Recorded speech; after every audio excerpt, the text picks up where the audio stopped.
காதல் அப்படின்னா நல்ல காதல், கள்ள காதல் அப்படின்னு சொல்லுவாங்க. ரெண்டுக்குமே ஒரு சின்ன டிஃபரன்ஸ் தான் இருக்கு. முறையா இருக்கா, முறை தவறி இருக்கா அப்படிங்கிறது தான் இது ரெண்டுக்குமே இருக்கக்கூடிய வித்தியாசம். அது மாதிரி தான் இங்க ஒருத்தர் தான் ரெண்டாவது மனைவி மேல காதல அளவுக்கு அதிகமா வைக்கிறாருங்க. அப்படி அளவுக்கு அதிகமா வச்சதுனால அவர் சந்திக்கிற பிரச்சனைகள் என்ன, கடைசியில அவருடைய வாழ்க்கை என்னவாச்சு அப்படிங்கிறத சொல்லி இருக்கக்கூடிய படம் தான் இந்த படம் பஜிரோ மஸ்தானி. இந்த கதை மராட்டிய சாம்ராஜ்யத்துல சத்ரபதி காலகட்டத்துல நடக்கிற கதை. உண்மை கதை அடிப்படையில சில கற்பனைகளையும் சேர்த்து இந்த படம் உருவாக்கப்பட்டிருக்கு.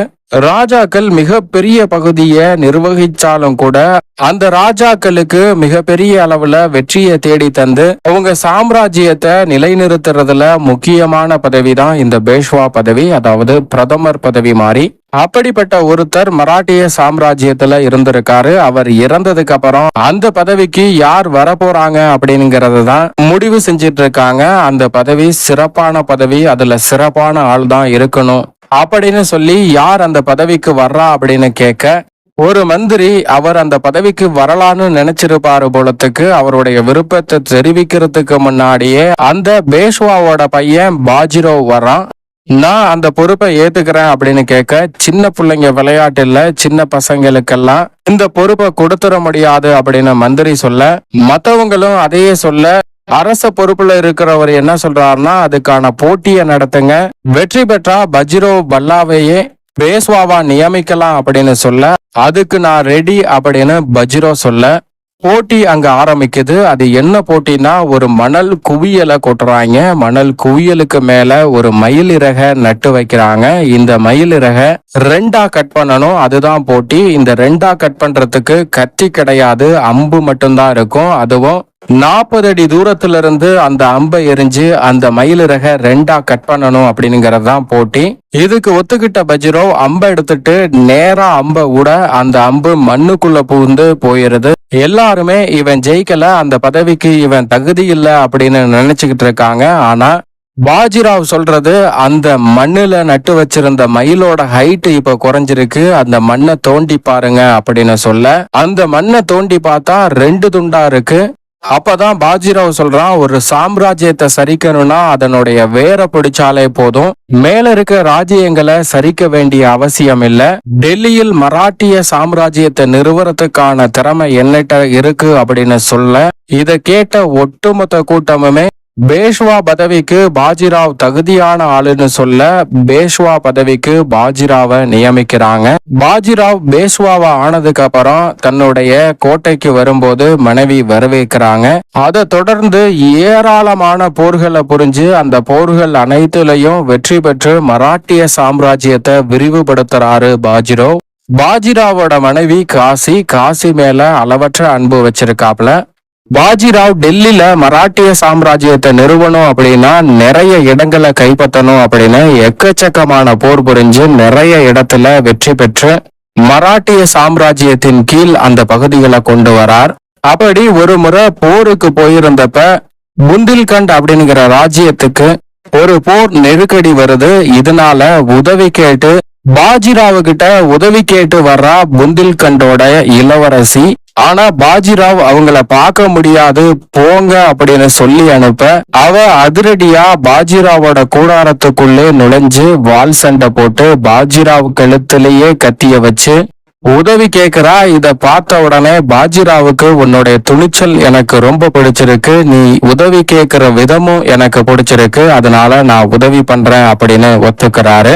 அப்ப அங்க இருந்த மந்திரி ஒருத்தன் சத்ரபதிக்கு என்ன பதில் சொல்றது அப்படின்னு சொல்ல, இன்னொரு ராஜ்யத்துக்கு உதவுறதுனால நம்ம ராஜ்யம்தான் விரிவடையும் அப்படின்னு அவரும் பெருமை தான் கொள்வாரு.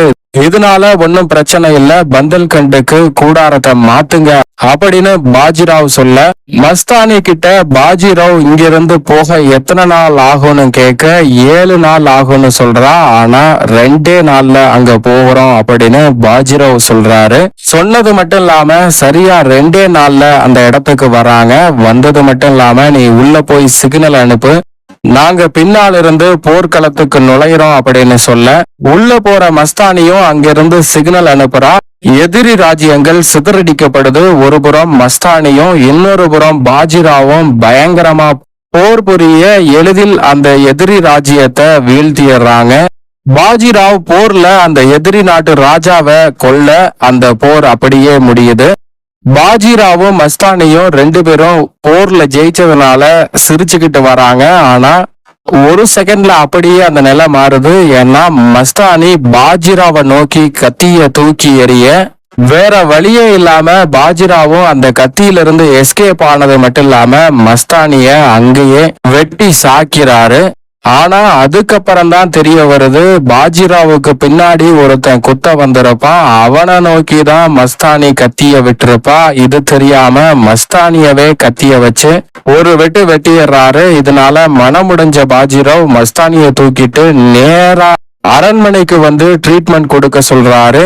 புந்தேல்கண்ட் ராஜா பேஷ்வாவுக்கு வெற்றி வாழ்த்துக்கள் சொல்ல, உங்களுக்கும் வெற்றி வாழ்த்துக்கள் அப்படின்னு சொல்லிட்டு மஸ்தானி எப்படி இருக்கா அப்படின்னு கேட்க, காயம்தான் கொஞ்சம் பெருசா இருக்கு, உயிருக்கு எந்த பிரச்சனையும் இல்லை அப்படின்னு ராஜா சொல்ல, உடனே அங்கிருந்து பாஜிராவ் மஸ்தானிய பார்க்க வந்து மன்னிப்பு கேட்கிறாப்புல. மன்னிப்பு கேட்டது மட்டும் இல்லாம என் உயிரை காப்பாத்தினதுனால உங்களுக்கு என்ன வேணும்னாலும் சொல்லுங்க, நான் செய்யறேன் அப்படின்னு சொல்றாப்புல பாஜிராவ்.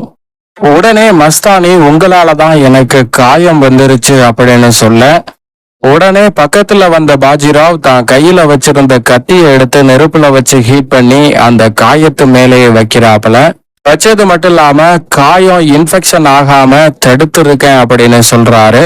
உடனே மஸ்தானி, வெளியில இருக்க காயத்துக்கு தான் மருந்து போட்டீங்க, உள்ளுக்குள்ள இருக்க காயத்துக்கு மருந்து போட முடியாதுன்னு சொல்ல, என்ன சொல்ல வர அப்படின்னு கேட்க, உங்களை எனக்கு பிடிச்சிருக்கு அப்படின்னு மஸ்தானி சொல்ல, அவருக்கும் மஸ்தானிய ரொம்ப பிடிச்சு போகுது. உடனே தான் கையில வச்சிருந்த அந்த அருவாவை கொடுத்து திருமணம் செய்யறாரு. இந்த அருவாவை கொடுத்தாலே அது ஒரு திருமணம் செய்யற முறையா. அப்படி அந்த கொடுவாவை கொடுக்க அந்த மஸ்தானியும் அதை வாங்கி வச்சுக்கிறாங்க. மஸ்தானியோட தோழி, உங்கள்கிட்ட பாஜிராவ் அருவாவை கொடுக்க நீங்க என்ன பண்ணீங்க அப்படின்னு கேட்க, அதை நான் வாங்கி வச்சுக்கிட்டேன் அப்படின்னு சொல்றாங்க. பாஜிராவ் கிளம்புறதுக்கு முன்னாடி மஸ்தானிய பார்த்து நாளைக்கு கிளம்ப போறேன்னு சொல்ல, மஸ்தானி நீங்க தான் என் இதயம் முழுக்க இருக்கீங்க அப்படின்னு சொல்ல, உடனே பாஜிராவ் மஸ்தானி கிட்ட கேட்க, அப்படி என்ன சக்தி அப்படின்னு சொல்ல, இது என்னுடைய காதல் சக்தி அப்படின்னு சொல்றாங்க மஸ்தானி. அப்படின்னா உன்னுடைய காதல் சக்தியை பயன்படுத்தி சூரியனோட உதயத்தை தடுத்து நிறுத்து பாப்போம் அப்படின்னு சொல்ல, பக்கத்துல வந்த மஸ்தானி ஒரு முத்தத்தை கொடுத்துட்டு சூரிய உதயத்தையே நிறுத்திட்டேன் அப்படின்னு சொல்லிட்டு போறாங்க. அடுத்த நாள் பாஜிராவ் தன்னுடைய ராஜ்யத்துக்கு புறப்படுறாரு. மஸ்தானி அப்பா கிட்டையும் அம்மா கிட்டையும் பாஜிராவை எனக்கு பிடிச்சிருக்கு, நான் கல்யாணம் பண்ணிக்கிறேன் அப்படின்னு கேட்க, அவர் ஏற்கனவே கல்யாணம் ஆனவர் அப்படின்னு சொல்ல, மஸ்தானி அப்பா கிட்டையும் அம்மா கிட்டையும் நான் பாஜிராவை கல்யாணம் பண்ணிக்கிறேன் அப்படின்னு சொல்லி கேட்க, வேண்டாம் ஏற்கனவே கல்யாணம் ஆனவர் அப்படின்னு சொல்ல, அது தெரியும் அப்படின்னு சொல்றா. மனதளவுல நாங்க ரெண்டு பேரும் திருமணம் செஞ்சுக்கிட்டோம், இனி அவரோட தான் என்னுடைய வாழ்க்கை அப்படின்னு சொல்ல, அந்த ராஜாவும் ராணியும் இந்த முடிவு எல்லாமே உன்னுடையது அப்படின்னு சொல்றாங்க. இந்த மஸ்தானி யாருன்னா ராஜா ஹிந்துவும்